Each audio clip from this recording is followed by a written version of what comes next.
Halo guys, pagi ini aku mau memetik daun singkong di belakang rumah guys. Mau mangsak sayur oblok-oblok ya. Ini saya bersihkan dulu, terus saya godok dulu biar empuk ginjur-ginjur guys. Ini saya ceklekkan kompornya, dimasak dulu, ditutup biar umup dulu guys. Sementara itu kita siapkan bumbunya, ada bawang merah, bawang putih, ada ketumbar, cabai dan lain sebagainya guys. Nah, ini sudah umup, saya tiriskan sebentar, lalu tak cuci biar bersih sekali guys, biar baksil-baksilnya hilang. Terus ini saya ketok-ketok dulu daun singkongnya.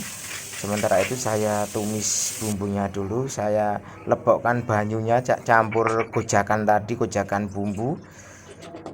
Kita tambahi air guys, secukupnya aja guys. Tadi pakai anu ya guys, kunyit ya guys, biar agak kuning-kuning gimana. Ini sudah umup, kita masukkan daun singkongnya guys, masukkan, kita ublek-ublek.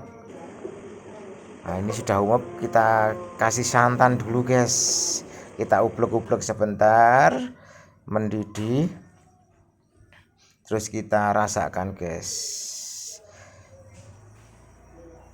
Sangat nyamleng sekali, mantap.